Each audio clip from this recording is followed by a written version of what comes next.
Diálogos, o podcast de comunicação, mobilização e advocacy sobre tuberculose. Sejam todas, todos e todes muito bem-vindos a mais um episódio do podcast Diálogos, o podcast de comunicação, mobilização e advocacy sobre tuberculose. Eu sou a Carla. Olá a todos que estão nos escutando. Meu nome é Leandro e hoje vamos falar sobre engajamento comunitário e parceria com serviços e academia. E para falarmos sobre isso, nós temos hoje duas convidadas aqui conosco, a Tieme Arakawa e a Neide Gravato. A Neide, que é doutora em saúde coletiva pela Universidade Federal de São Paulo, membro do Comitê Metropolitano de Tuberculose da Baixada Santista, e, além disso, ela também faz parte do Comitê Comunitário de Acompanhamento de Pesquisa em Tuberculose no Brasil, o CCAP-TB Brasil, e é conselheira da Rede Paulista de Controle Social da Tuberculose. Oi, Neide, tudo bem? Bom dia a todos e todas, tudo tranquilo, vamos lá. Então, Neide, para começar o nosso bate-papo, nós queríamos saber, assim, na tua experiência como profissional de saúde, acadêmica e membro da sociedade civil, quais são os maiores desafios do engajamento comunitário em pesquisa hoje? Acho que a gente tem que começar falando um pouco dessa dicotomia entre serviço e universidade. Isso é uma coisa que tem sido quebrado um pouco nos últimos anos, mas, historicamente, a universidade sempre teve muita resistência em dialogar com aqueles que não são seus pares diretos. Tudo que é extramuros da universidade depende muito do pesquisador, depende muito da linha da universidade para aceitar, e da linha do financiador, para aceitar este acompanhamento comunitário. Então, eu vejo esse como o primeiro obstáculo. Então, precisamos quebrar os muros da universidade para poder acolher mais os serviços e as lideranças comunitárias. Segundo ponto, eu acho que é também do outro lado, que nada é unilateral, que é o profissional de saúde. O profissional de saúde, de forma geral, ele fica muito focado na assistência, sem pensar que ele também pode ser um produtor de estudos e pesquisa, ele também pode avaliar seus serviços, ele também pode participar em parceria com a universidade em estudos e pesquisa. E, finalmente, falando do controle comunitário propriamente dito, os usuários entenderem que eles são parte importante nesse cenário de pesquisas. Muitas vezes eles se colocam apenas como sujeitos da pesquisa, principalmente nas pesquisas de medicamento, e colaboradores das pesquisas comportamentais, mas esse papel de protagonista, de entender que eles têm que opinar e que essa opinião tem que ser desde o início, quando está lá escrevendo o protocolo, qual que é a intencionalidade desse pesquisador, é um caminho a se percorrer. E, para isso, a gente precisa fortalecer, empoderar, passar conteúdos para entender o que é uma pesquisa científica, como ela pode implicar na vida dos serviços e dos usuários, para a gente poder começar a formar esses comitês comunitários e quebrar as barreiras também da universidade e dos pesquisadores para acolher isso e, com os seus saberes dentro da universidade, também colaborar na formação desses representantes dos comitês comunitários. Bom, Neide, você dá um perfil bem amplo dessa realidade desses dois setores importantes. A academia ela sofreu desgastes imensos nos últimos anos, de diminuição de recursos, de investimentos, de perdas de profissionais e pesquisadores, e os profissionais de saúde, por sua vez, tiveram um acúmulo de funções nos últimos tempos, que levaram a um desgaste muito grande. Nesse cenário atual, com todas essas demandas, você acha que a gestão pública e os profissionais de saúde, eles entendem a importância da participação comunitária e o papel da sociedade civil nesse processo de pesquisa? Na minha experiência como pesquisadora e como parte dos comitês de acompanhamento e até dos comitês de ética, eu acho que esse entendimento ainda é restrito. O serviço tem um pouco de dificuldade de compartilhar os seus dados, de deixar a universidade entrar. A universidade ela vê o serviço apenas como um espaço de pegar os dados e trabalhar isso individualmente, no seu ritmo. Muitas vezes, quando sai o resultado de um estudo, a situação já mudou na realidade, mas também, né, a redução nas linhas de financiamento nacionais e internacionais também favorecem para que a gente tenha uma dificuldade maior desse controle comunitário. Eu acho que o cenário está posto, né, as demandas das unidades de saúde estão grandes, dos serviços de saúde, a priorização tem sido a situação emergencial, né, da pandemia, com risco de novas ondas.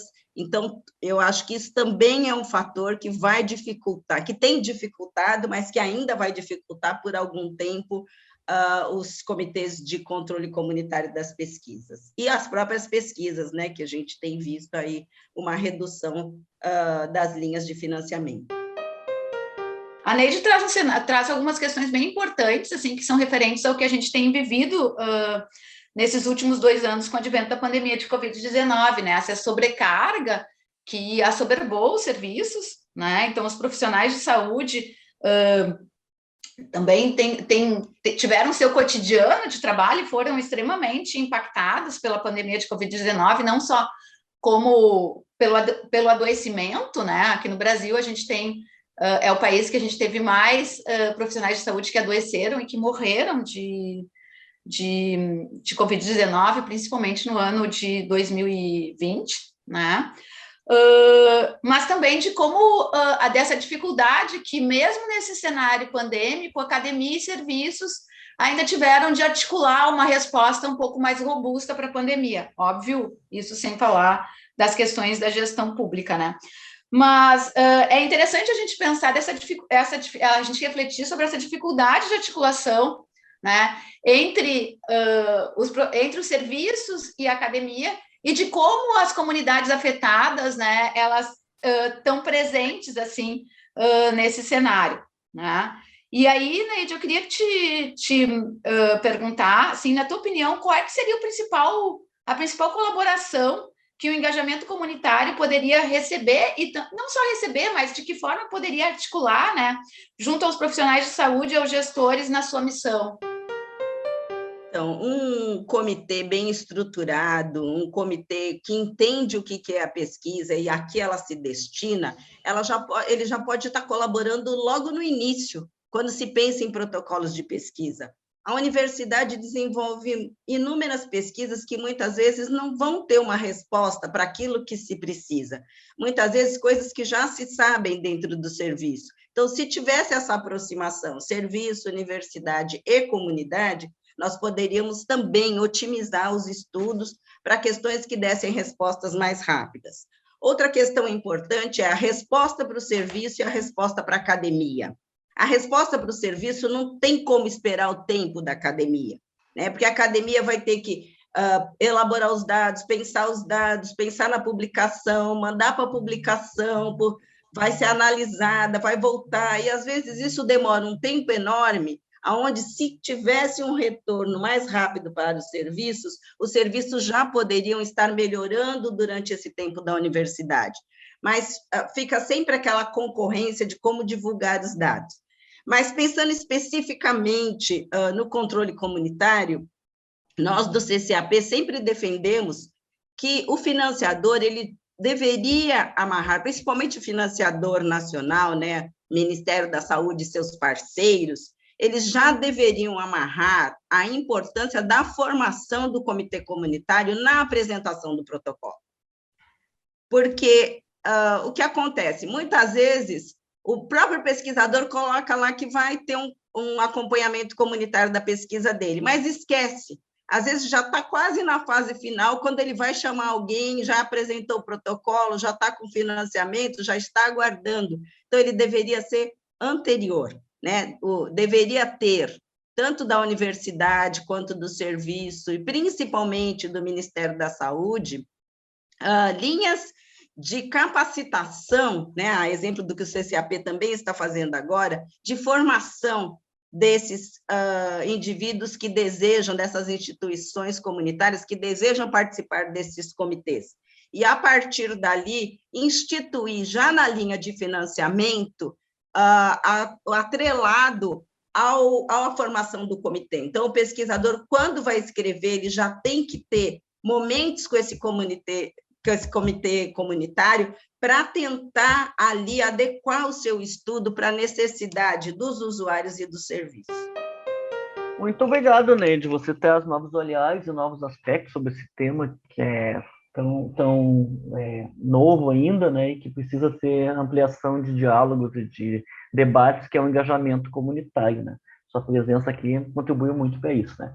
Mas se você pensa que já acabou, está enganado. Agora também temos a presença da Tieme Arakawa, né, que é pós-doutora em Ciência da Saúde pelo Programa de Enfermagem e Saúde Pública da Escola de Enfermagem Ribeirão Preto, São Paulo.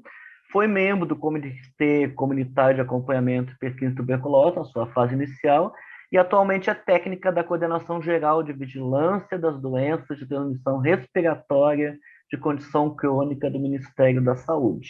Tudo bem, Tieme? Muito obrigado por ter aceitado participar aqui conosco. Oi, pessoal. Oi, Leandro, Carla, Neide, todos os nossos ouvintes, todas, todos e todes. É um prazer estar aqui com vocês. Que bom poder participar aqui dessa conversa. Obrigado, Tieme. O tema do acompanhamento comunitário de pesquisa no Brasil é uma nova fase do ativismo, que ainda está em fase de transformação, né, de mais envolvimento. Ele vem crescendo gradativamente, enfrentando todos esses desafios que o pioneirismo traz, né? Com a sua experiência internacional, quais os pontos que você já identificou desse segmento em outros países e o que poderia servir de norte para essa ação no Brasil? Bom, Leandro, vou contar um pouquinho de como que foi a minha experiência, né, com esse engajamento comunitário em pesquisa em outros países. E aí eu queria destacar 2 pontos que eu acho que são bem interessantes para a gente discutir aqui, e muitos têm a ver com o que a Neide estava comentando, né, e refletindo ali na fala dela. Então, a experiência que eu tive com o engajamento comunitário em pesquisa foi por meio de um projeto chamado STREAM. É um projeto que é um ensaio clínico que foi feito em vários países, na África do Sul, na Etiópia, na Geórgia, na Moldávia, na Mongólia, na Índia, na China, então países assim com contextos bem diferentes. E esse projeto tinha como objetivo testar tratamentos mais curtos para a tuberculose multidroga resistente. A gente sabe que é um problema muito grave de saúde pública, e as pessoas que têm, né, tuberculose resistente passam por tratamentos muito difíceis e muito longos. Esse projeto já existe desde 2012, eu fiz parte dele entre 2016 e 2018, e nesse trabalho eu fui assistente do Ézio Távora, que era coordenador das ações de engajamento comunitário desse ensaio clínico. E uma curiosidade, né, o Ézio é brasileiro, ele é um ativista, né, com larga experiência, e foi por meio dele que eu tive contato, né, os primeiros contatos com esse tema. O stream, né, essa palavra stream, em português, ela pode ser traduzida como correnteza. Isso é um primeiro ponto. No exterior, eles têm, né, nesse campo aí internacional, eles têm o hábito de tentar nomear o projeto com alguma palavra fácil, assim, uma coisa que pegue, porque a gente sabe que os títulos das pesquisas, muitas vezes, são longos, né, usam termos técnicos, então eles fazem ali, juntam as palavrinhas, né, e as primeiras letras do título da pesquisa e tentam fazer um nome, assim, que pegue mais, que fique mais fácil da gente identificar. E aí, nesse trabalho, tinha o Ézio, né, como coordenador, e uma pequena equipe que era responsável por capacitar, articular e apoiar a formação de comitês de acompanhamento da pesquisa nos lugares onde ela estava sendo realizada. E como a Neide colocou, isso desde o início dos trabalhos, desde o início da formação da pesquisa nesses sítios, o comitê também estava sendo formado. Então, tinha todo um trabalho remoto, né, de planejamento, de identificação desses contatos, né, da sociedade civil, e uma fase intensiva lá nesses países para agitar o caldeirão, para encontrar essas pessoas, para divulgar o que é engajamento comunitário em pesquisa, para capacitar essas pessoas e aí se formar um comitê. Então, eu fui com o Ézio para a Moldávia, que é um país lá naquela região onde está a Ucrânia, onde hoje a gente está vendo, né, todos esses conflitos, e também acompanhei ele na formação de alguns comitês na Geórgia, na Mongólia e também na Índia. E aí esse era o primeiro ponto que eu acho que a experiência internacional me mostrou um caminho bastante interessante para a gente fortalecer o engajamento comunitário em pesquisa, que é quando você tem uma equipe estruturada, formada por pessoas que são, né, da sociedade civil, que representam a sociedade civil, e que essas pessoas estejam equipadas com recursos, com profissionais de apoio, é essencial para que a gente tenha sustentabilidade e um comitê comunitário que esteja com todos os recursos necessários para poder atuar. A gente fala muito aqui no Brasil, acho que é um tema que o ativismo, principalmente em tuberculose, tem colocado muito, né, na sua fala, que a gente precisa pensar na sustentabilidade financeira. Então, nesse projeto, havia, né, um suporte financeiro e técnico para as pessoas que formavam esse comitê comunitário em pesquisa e para que eles pudessem fazer seus eventos, suas reuniões, produzir os seus materiais e fazer as suas atividades. Então, realmente, né, esse trabalho do ativismo é um trabalho profissional. A gente sabe, né, que muito da base ali do ativismo se dá numa base praticamente voluntária, mas é muito importante para o engajamento comunitário que a sustentabilidade seja um ponto a ser pensado. Quando a gente tem esse comitê comunitário formado, estruturado, equipado, com recursos, você solidifica a sua posição e aí você cria o espaço e a voz necessária para que as pessoas da sociedade civil consigam, né, quebrar os muros, como a Neide falou, né, ultrapassar essas barreiras das relações de poder, dessa questão do conhecimento muito fechado, muito técnico, para poder colocar né, as suas posições e aí fazer, né, essa contribuição que o ativismo tem em relação à pesquisa.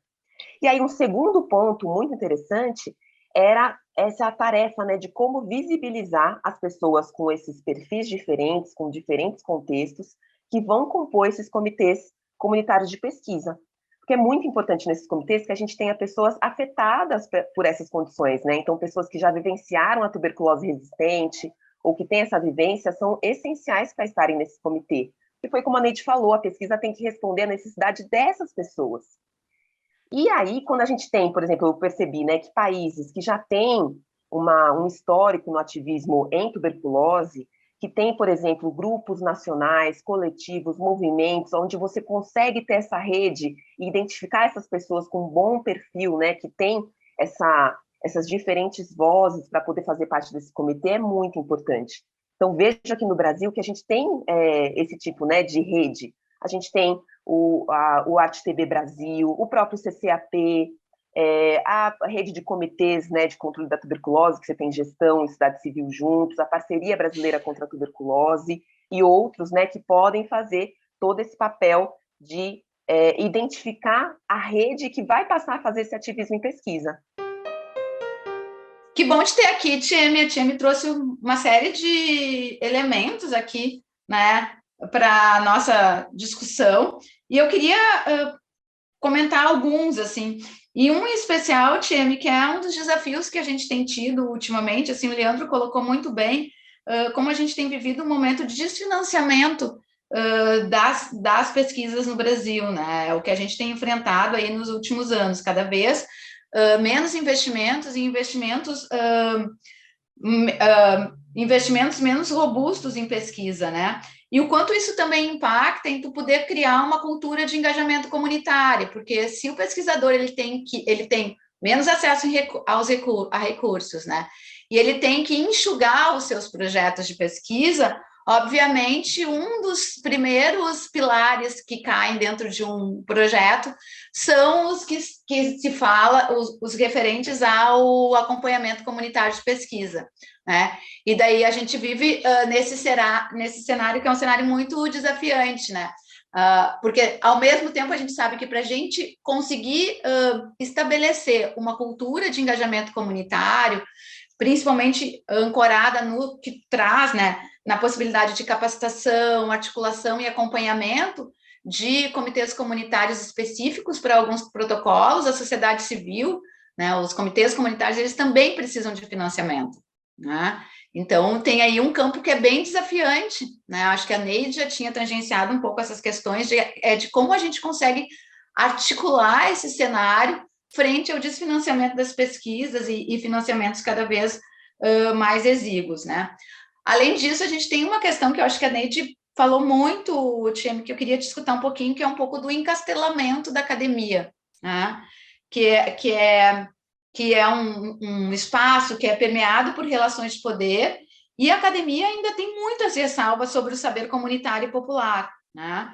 Tu identifica a possibilidade de parceria e ações conjuntas no campo do acompanhamento de pesquisa, assim, e qual seria o caminho para a gente poder pensar em possibilidades mais convergentes, né, nesse cenário de academia, sociedade civil ou comunidades afetadas, como se coloca muito bem, e serviços, que a Neide já trouxe algumas questões. Nossa, Carla, essa é uma questão complexa, né? A gente quer enxergar esses caminhos, mas acho que tudo que Neide trouxe, que você também está aqui comentando, é o caminho ali tortuoso que a gente tem para poder enxergar essas possibilidades. Eu concordo com a Neide, né? Eu acho que realmente a universidade ainda tem muitas ressalvas, né, com o saber popular, e essa ressalva é uma questão cheia de camadas, porque aqui a gente está falando também como funciona a estrutura de uma universidade ou das instituições, até pensando, né, na gente lá no Ministério da Saúde, de qual posição fala esse pesquisador, de quem é esse pesquisador, de muita carga que a ciência também carrega no sentido das relações de poder, né? Então, esse se afastar do que o saber popular, esse se afastar, né, do saber popular já vem sendo questionado por muito tempo, e grande parte pela fala, né, da sociedade civil de marcar o quanto que o saber comunitário, o saber popular, outros tipos de saberes são tão válidos e tão importantes quanto o saber científico. A gente sabe, né, que a formação dos profissionais de saúde, eu sou enfermeira, né, a gente segue uma cartilha muito focada em ver a doença e não a pessoa, em colocar tudo em caixinha do que é normal, do que é anormal, mas hoje eu tenho, né, eu acredito que a gente já tem pensadores, que a gente já tem evidências o suficiente para mostrar que a gente tem um lado social da saúde, que a gente tem uma importância, né, desse saber comunitário, e muito como vocês estão colocando aqui também nesse podcast, o quanto que a ciência precisa sempre estar ligada às necessidades da sociedade, né? Então, a gente não pode, de repente, como você falou, né, encastelar a ciência, a universidade, e ela virar um mundo em si só. A gente viu aqui na pandemia, né, o quanto foi importante o papel da ciência para questões ali do dia a dia mesmo das pessoas e para a nossa saúde, né? Então, essa possibilidade da parceria, da ação conjunta, por um lado, eu vejo que uma oportunidade é esse diálogo direto. E até depois estava olhando, né, da gente ter o nome do podcast fazendo referência a essa palavra, né, o diálogo. Então, estou aqui imaginando o nosso ouvinte. Eu acredito, né, e a gente divulga, né, o podcast para que entre os nossos ouvintes a gente também tenha pesquisadores, alunos, profissionais de saúde ouvindo. Então, eu penso aqui, eu estou no meu lugar de fala aqui, né, como enfermeira, eu já fui pesquisadora, mas eu me reconheço como cidadã também. Então, como a Neide também fez essa provocação, né, para quem está ouvindo a gente, que é pesquisador, que é aluno, que é profissional de saúde, por que em algum momento a gente vê a sociedade civil como se fosse um outro grupo? Por que a gente não se vê também, né, e reconhece a sociedade civil como uma importante voz que vai poder refletir as necessidades das pessoas e como a gente tem, né, pessoas diferentes vivendo no mundo, da gente conseguir incluir essa representatividade nas nossas ações como profissional de saúde, como gestor público, como formador de políticas públicas. E aí um outro caminho que a Neide também comentou é como que a gente provoca essa mudança lá dentro da academia ou lá dentro, né, também das instituições que fazem as políticas públicas. Então a gente precisa mesmo, né, fazer essa questão de ter órgãos de fomento, ter editais, ter iniciativas que já, né, dentro das suas normas, incluam o engajamento comunitário em pesquisa dentro da própria pesquisa. Eu ouvi esses dias, né, eu também tenho uma atuação na questão da mobilidade urbana, aí uma coisa mais pessoal minha, assim, né, e esses dias a gente estava fazendo uma discussão sobre essa questão, né, de pedestre, ciclista, motorista, e eu vi uma coisa muito interessante. Questão técnica, a gente resolve muitas vezes por informação, né? O ativismo também tem essa função de divulgar informações corretas, informações verdadeiras e tudo mais. Questões políticas, muitas vezes, a gente precisa resolver ou estimular por meio do campo do direito. Então, eu acho que comitê de ética, as questões éticas em pesquisa, a gente teve muito essa jornada. A gente teve regulamentos, legislações, que foram colocando, estimulando o pesquisador a ser muito rigoroso em relação às questões éticas. Eu acho que o ativismo, a participação social, como está no SUS, está, né, nas normativas do SUS, a gente também precisa trazer para o campo da pesquisa e colocar que uma pesquisa não pode nascer sem, né, ter esse componente do engajamento comunitário. Como a Neide colocou, né, a gente precisa ter os comitês comunitários ou esse tipo de discussão logo no início do desenvolvimento da pesquisa.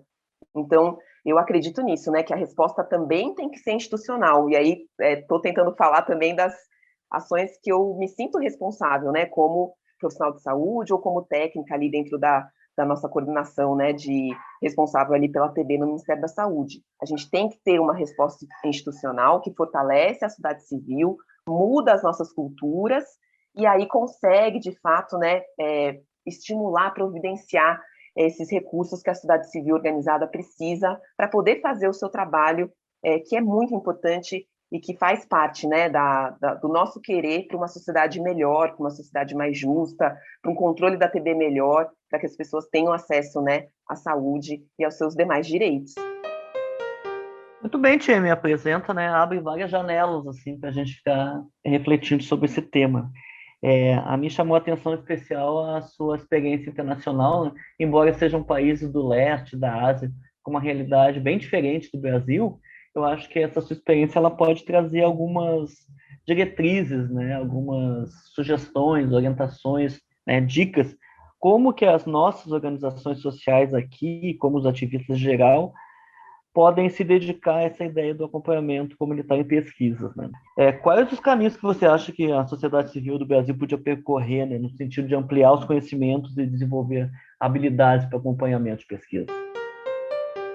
Eu vejo que essa questão das parcerias, né, da sociedade civil ir fortalecendo a sua rede, né, de contatos é muito importante. Então, destaco, né, eu fiz parte, né, do CCAP nos seus anos iniciais de formação. A gente foi vendo, né, a iniciativa crescer. A gente tinha um grupo, né, menor, né, de ativistas e também pessoas da academia, pessoas ali também da gestão pública fazendo parte desse grupo. Se abriu, né, um processo amplo, né, para que a gente tivesse membros de outros lugares do país, com outras experiências, e acho que ele tem crescido cada vez mais. Então, acho que, por exemplo, né, o CCAP é ali, né, um coletivo que faz muito esse papel de divulgar, de falar assim, gente, existe esse tema do engajamento comunitário em pesquisa, temos oportunidades em relação a isso, e fazer essa discussão com outros grupos que já estão atuantes, que já têm experiência em base comunitária, em ativismo, em advocacy, para poder fazer esse tema ficar cada vez mais falado, né, na cabeça de todo mundo. E eu vejo também que fontes, né, de acesso à informação científica que estejam numa linguagem simples, né, essa coisa da linguagem simples está também um pouco na moda, né, de todo mundo se preocupar em realmente ter uma linguagem acessível, né, sobre um determinado conteúdo, uma determinada informação. Eu acho que são ótimas formas de todos, né, todos nós, incluindo até profissionais de saúde, terem contato com o que a pesquisa faz. Então, por exemplo, a gente tem revistas como a Radis, que é uma revista da Fiocruz, revistas dos órgãos de fomento, por exemplo, lá em São Paulo a gente tem a FAPESP, a gente tem as redes sociais dessas revistas científicas ou de instituições de pesquisa que estão começando a ver, né, esse instrumento da comunicação em saúde, da divulgação de resultados de pesquisa ou de pesquisa que estão sendo feitos, serem melhor aproveitados. Então, no CCAP, a gente teve essa experiência, né, de tentar buscar que pesquisas estão sendo feitas sobre tuberculose no país e buscar pelas ferramentas mais tradicionais. Então, os sites, né, também lá do CNPq, desses órgãos de fomento, a gente tem formas de buscar um pouco sobre essas pesquisas, mas ainda numa linguagem muito técnica, que a gente olhava ali o resumo da pesquisa e tinha dúvida, o que essa pesquisa está fazendo, né? Então, eu acho que a gente explorar muito bem essas outras formas de comunicação é um ponto muito positivo, porque por ali dá para você ter o contato com aquele pesquisador, poder estabelecer novas pontes. Eu acho que é uma porta de entrada muito boa para a gente conseguir se apoderar, né, do que as pesquisas estão fazendo e quais são os seus resultados. Para as pessoas que estão aí, né, da sociedade civil, que estão nos escutando, e também para os pesquisadores, né, fazer esse contato também é muito importante. Contato direto mesmo. Então, para quem tem um grupo de pesquisa, eu dou essa recomendação, né, essa dica. Procure as pessoas da sociedade civil, os ativistas, os coletivos lá do seu território, da sua cidade, convide eles para suas reuniões de grupos de pesquisa. E vice-versa, né? Para quem está ouvindo a gente que é ativista, vá lá na universidade. Eu sei que é um espaço que muitas vezes como a gente falou, né, uma torre de marfim, mas vamos tentar fazer esse contato. Eu acho que esse diálogo direto é muito saudável e pode construir novas pontes. E aí, aqui, né, da nossa parte, pensando como, né, gestão em saúde, a gente sabe que o Plano Nacional pelo Fim da TB, ele tem um dos seus pilares a questão da intensificação da pesquisa e da inovação. E dentro, né, das estratégias que o Ministério da Saúde recomenda para esse pilar, está ali colocado a importância da parceria entre coordenações de TB, serviços de saúde, profissionais de saúde, pesquisadores e sociedade civil para poder fazer essa pesquisa e essa inovação. Então, aqui a gente, né, enquanto coordenação de TB, a gente também tem essa responsabilidade de conhecer quais pesquisas estão sendo realizadas sobre temas estratégicos, fomentar, né, essa parceria entre diferentes atores para que haja uma discussão mais ampla, divulgar esses resultados de pesquisa. Então, se você está ouvindo a gente, você é coordenador ou faz parte de uma equipe de um programa de TB, lembre dessa nossa responsabilidade, dessa nossa atribuição. A gente, enquanto coordenação, também tem essa tarefa de fazer essas pontes, de também estimular essa questão, né, de traduzir os resultados da pesquisa para a prática dos serviços. Eu acho que o que a Neide falou, que me chama muita atenção, eu já ouvi também de outras pessoas, é que o tempo da pesquisa realmente, né, muitas vezes não é o tempo do serviço. Então, pesquisas que têm objetivos bem definidos para mudança, né, de recomendações, para incorporação de novas tecnologias, são muito importantes para as coordenações de TB. Então, a gente também, no âmbito municipal, estadual e aqui no âmbito federal, tem um papel bastante forte em fomentar essas pesquisas, em estimular a divulgação desses dados, em incorporar esses resultados para que a gente tenha isso chegando na pessoa com TB lá no serviço de saúde. Então, eu acredito um pouco nessas dicas, né, para cada um aí dos nossos parceiros nesse desafio, para que a gente consiga fortalecer esse nosso engajamento comunitário em pesquisa. Acho que é um pouquinho disso. E quantas dicas, né, Tieme? São muitas. Sabe que um dos temas que é bem reincidente aqui é um pouco a gente pensar da necessidade de desenvolver estratégias de comunicação que realmente sejam efetivas, né, e que impactem e consigam potencializar esse diálogo entre os atores que estão nesse cenário da pesquisa, né, comunidades afetadas, academia, serviços e gestão, né. Então, de como a gente desenvolve realmente estratégias de comunicação que deem conta, né, de promover, né, esses diálogos entre esses atores que, na verdade, estão diretamente implicados nos cenários de pesquisa, né? Uma outra questão que também é reincidente é essa necessidade que a gente tem de decodificar um pouco essa linguagem técnica de pesquisa e tornar ela mais palatável, né? Tornar ela mais acessível, principalmente para a sociedade civil. Tieme, Neide, muitíssimo obrigada pela presença de vocês hoje. Obrigada por terem aceito o nosso convite, principalmente por terem trazido as percepções de vocês tão importantes para que a gente possa ampliar o debate em relação ao engajamento comunitário em pesquisa. Este foi mais um episódio de Diálogos. Obrigada por terem ficado com a gente até aqui. Espero que vocês tenham curtido muito. Este podcast é parte do projeto Logos e conta com o apoio da Rede Brasileira de Pesquisadores de Tuberculose, a Rede TB, e o financiamento da Organização Pan-Americana de Saúde, a OPAS. Até a próxima, gente! Diálogos, o podcast de comunicação, mobilização e advocacy sobre tuberculose.